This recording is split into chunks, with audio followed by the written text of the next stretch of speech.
Denise Nkanha, chefe da Casa Militar do Presidente da República. O alto comando militar para a restauração de segurança nacional e ordem pública. In a small West African nation, a land rich with history, culture and political scars, the world woke up to yet another shock. November 26, 2025, Guinea-Bissau fell into a familiar darkness. Gunfire echoed through the capital. Soldiers took over the presidential palace. Borders slammed shut. And once again, the country was thrown into uncertainty. O alto comando militar para a restauração de segurança nacional e ordem pública decide depor imediatamente o Presidente da República. What if the coup wasn't what it looked like? What if the coup was not really a coup? To understand what happened, we must go back in time. Why has Guinea-Bissau suffered more coup than almost any other African nation?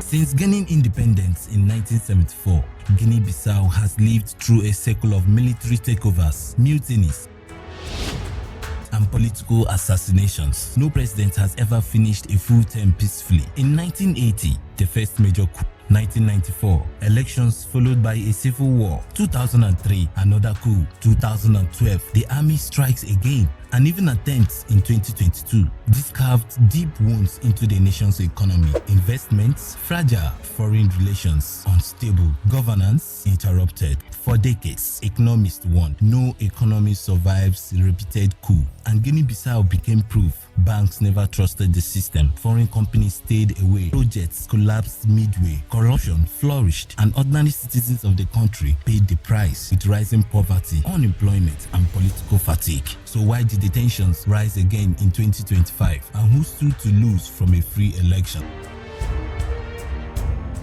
November 2025 was supposed to be a turning point for the country. Presidential elections were underway, and early reports suggested the losing party was losing ground. Oppositions cried foul over irregularities. The election commission struggled with allegations of manipulations. Whispers filled the streets. If the president loses, will the military step in? Days before the coup, diplomatic envoys reported an atmosphere thick with suspicions. Campaign offices were raided. Political analysts warned that the ruling circle feared defeat. Then came the moment that everybody was expecting: gunfire outside the election commission, soldiers blocking the streets, government officials disappearing. But was this chaos really spontaneous, or was it orchestrated?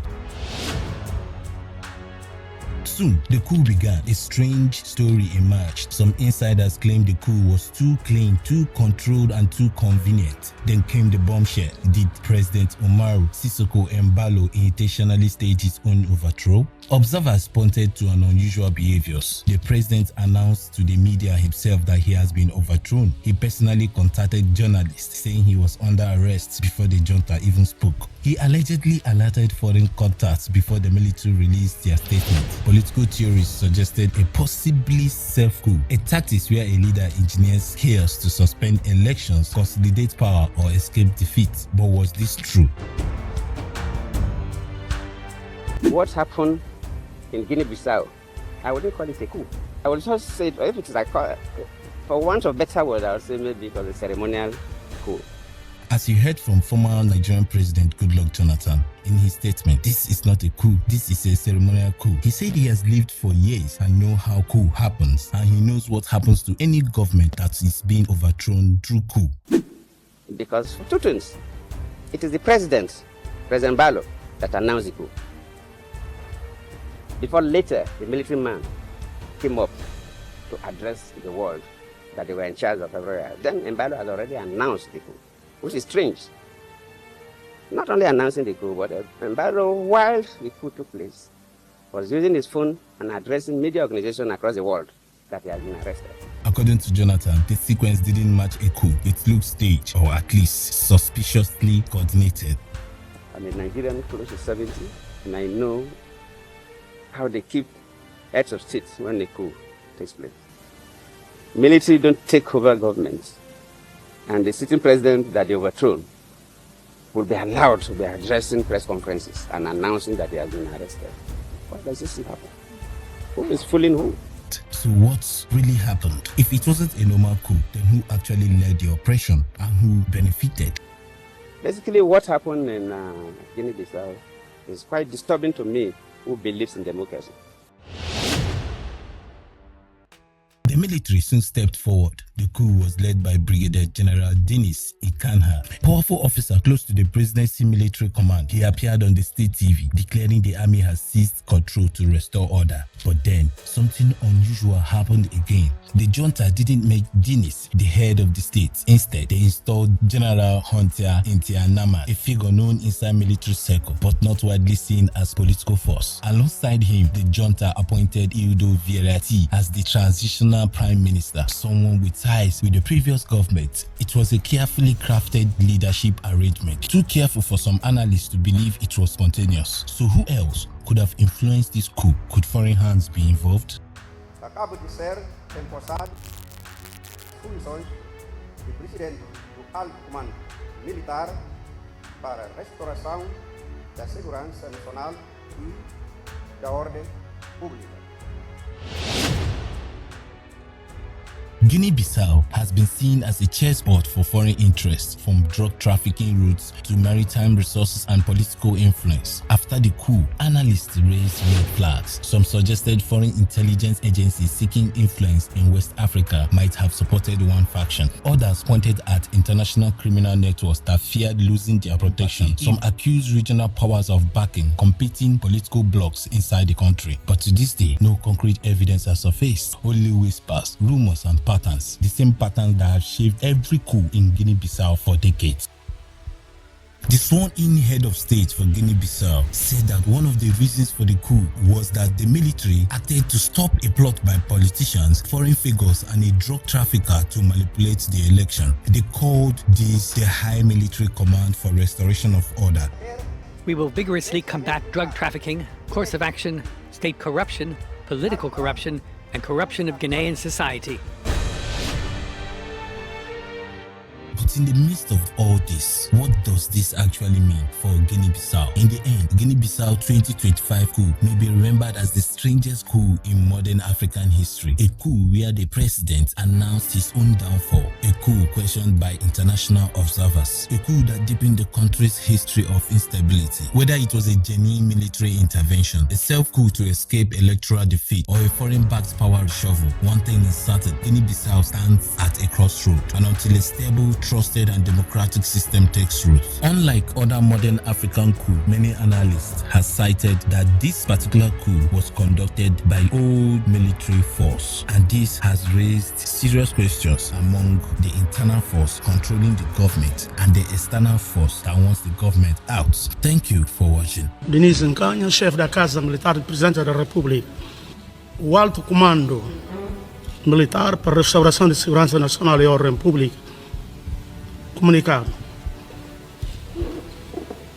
instaurado pela alta chefia de diferentes ramos das Forças Armadas, o Alto Comando Militar para a Restauração de Segurança Nacional e Ordem Pública acaba de assumir a plenitude dos poderes do Estado da República da Guiné-Bissau.